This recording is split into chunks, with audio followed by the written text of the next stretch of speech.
আসসালামু আলাইকুম, আমি মোহাম্মদ ইব্রাহিম। ACME কোচিং সেন্টারের পক্ষ থেকে সবাইকে অভিনন্দন। আজকে আমরা হাজির হয়েছি ইংলিশ সিলেবাস নিয়ে। ইংলিশ একটা গুরুত্বপূর্ণ টপিকস ডুয়েট অ্যাডমিশনের জন্য, যেখানে গত সালগুলোর থেকে রিসেন্টলি যেবার এই পরীক্ষা হলো, এখানে ইংলিশকে বেশি গুরুত্ব দেওয়া হয়েছে ননের ভিতরে। সো আমরা এখানে ইংলিশ সিলেবাস নিয়ে হাজির হয়েছি। আজকে ইংলিশ সিলেবাসটা দেখব এবং কোন টপিকস থেকে কোশ্চেন আসে, কোন টপিকসগুলো লেস ইম্পর্টেন্ট, কোন টপিকসগুলো বেশি ইম্পর্টেন্ট, এগুলো আমরা আজকে আলোচনা করব। এবং আমরা আগে জানতাম যে ডুয়েট অ্যাডমিশনের ক্ষেত্রে ননের যে পার্টটা আছে সেখানে 60 মার্ক পেলেই আমাদের পাস গণ্য করা হতো। কিন্তু এর ভিতরে এখন আবার ইংলিশে নতুন একটা রুলস করা হয়েছে। ইংলিশ টোটাল মার্কস 30, এর ভিতরে 6 মার্ক সবাইকেই পেতে হবে।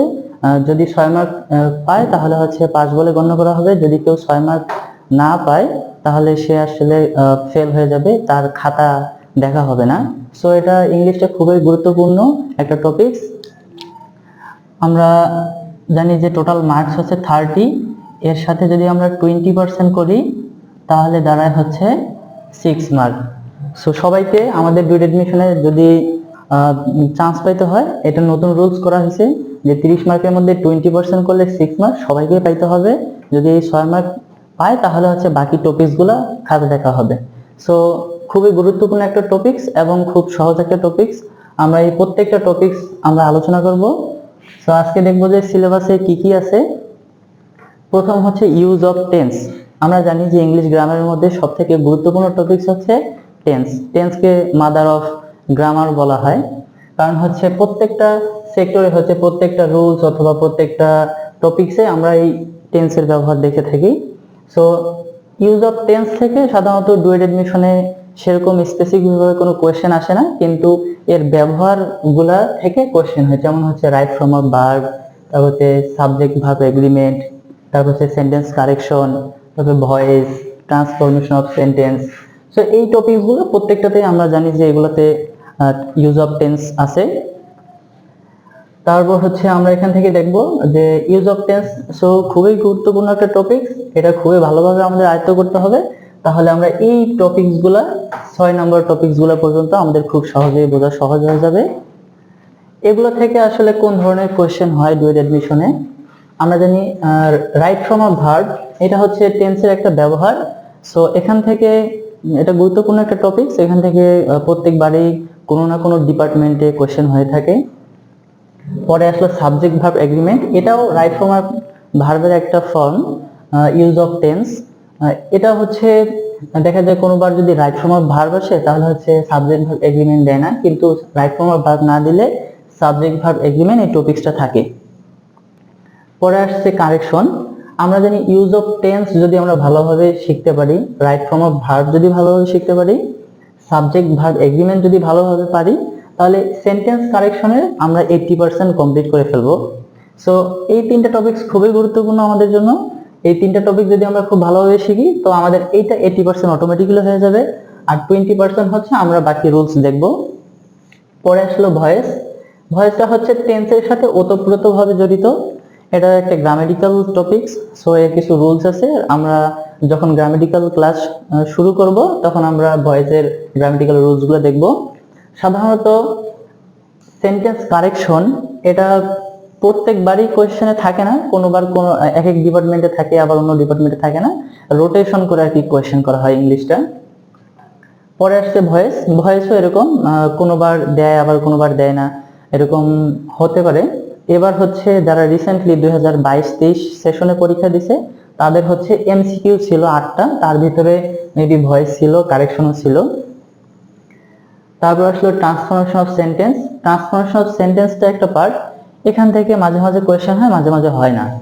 সো এখান থেকে যদি কোয়েশ্চেন হয় তাহলে আমরা জানি ট্রান্সফরমেশন অফ সেন্টেন্সের ভিতরে অনেকগুলো পার্ট আছে, যেমন অ্যাফার্মেটিভ টু নেগেটিভ, বিভিন্ন সেন্টেন্সের ফরমেশন, যেমন assertive two interrogative, assertive two imperative, assertive two exclamatory, এবং কম্প্যারিজন অফ ডিগ্রি, যেটাকে আমরা ডিগ্রি বলে থাকি সাধারণত, এবং সিম্পল, কমপ্লেক্স, কম্পাউন্ড। এই তিনটা সেন্টেন্সের ফরমেশন।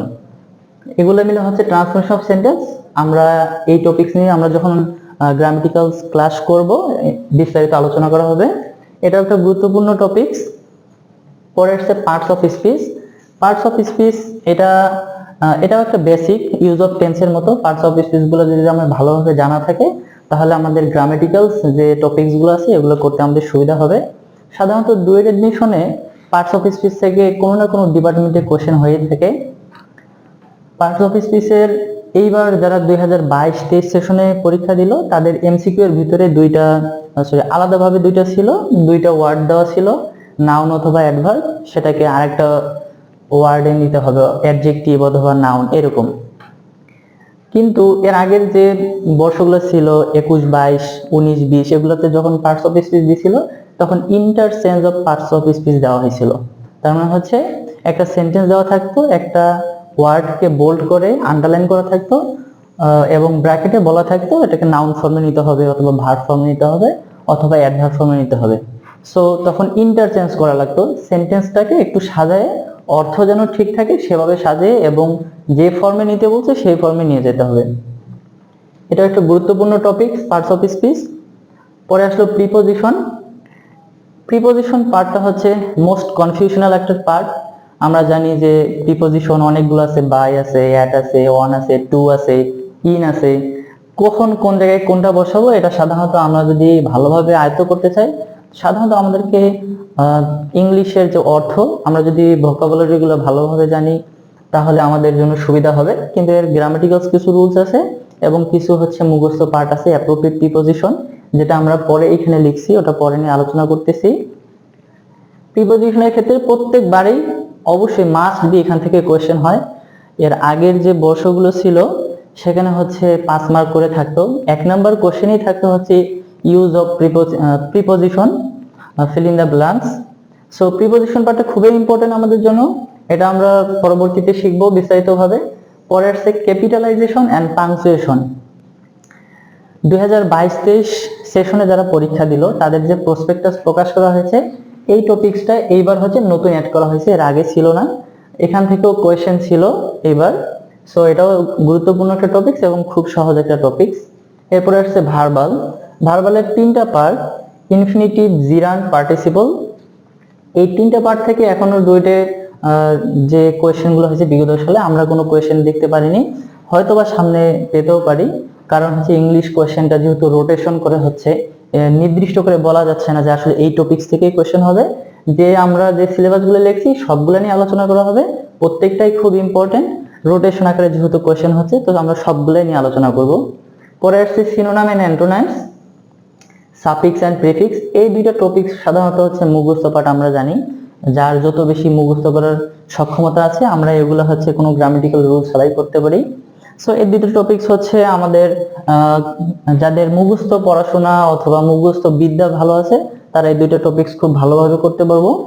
সিনোনিম এন্ড অ্যান্টোনিম, এইখান থেকে এবার 2022-23 সেশনে 2 মার্কের কোশ্চেন ছিল। সো আমরা যে যত সিনোনিম অ্যান্টোনিম মুখস্থ করতে পারবো এটা যে শুধু আমাদের ডুয়েট এডমিশনের জন্য উপকারে আসবে তা না, আমাদের যে ইংলিশ ভোকাবুলারি সেখানেও আমাদের অনেক হেল্প করবে। সাফিক্স এন্ড প্রিফিক্স একই দুইটা। এরপরে আসলো আমাদের ট্রান্সলেশন, ফ্রেজ আইডম এন্ড হচ্ছে অ্যাপ্রোপ্রিয়েট প্রিপোজিশন, যেটা আমরা এই প্রিপোজিশনের একটা পার্ট এখানে লিখছি। ট্রান্সলেশন গুরুত্বপূর্ণ একটা টপিক যেখান থেকে প্রত্যেকবারই কোয়েশ্চেন হয় এবং এর আগের যে বর্ষগুলো ছিল 2022-23 এর আগের যে বর্ষগুলো 2020, 21, 19, 20 এগুলোতে 5টা করে ট্রান্সলেশন দেওয়া থাকতো, 2 মার্ক করে থাকতো, 5 দুগুণা 10। কিন্তু এইবার হচ্ছে 2টা ট্রান্সলেশন দেওয়া ছিল, 2 করে 4। সো এখান থেকে অবশ্যই কোয়েশ্চেন হয়, এটা খুবই গুরুত্বপূর্ণ টপিক। এটাও মূলত আমাদের কোনো গ্রামাটিক্যাল রুলস নেই, আমাদের যার যত বেশি ভোকাবুলারি জানা থাকবে আমরা এটা খুব সহজেই পেরে যাব।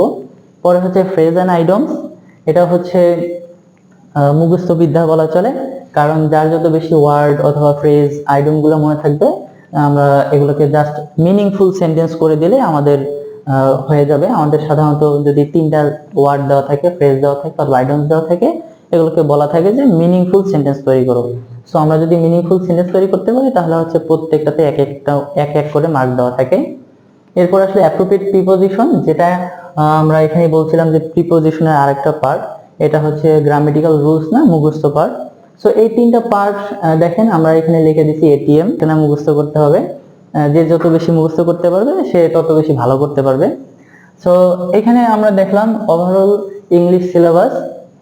আশা করি সবাই খুব ভালোভাবে বুঝতে পেরেছি, এবং হচ্ছে এর পরে যে আমরা যে ক্লাস নিয়ে আসবো ইনশাআল্লাহ প্রত্যেকটা টপিকস আমরা এক একটা ক্লাসে আলোচনা করব। সো আমাদের সাথে থাকার জন্য ধন্যবাদ। ইনশাআল্লাহ নেক্সট ক্লাসে দেখা হবে। আল্লাহ হাফেজ।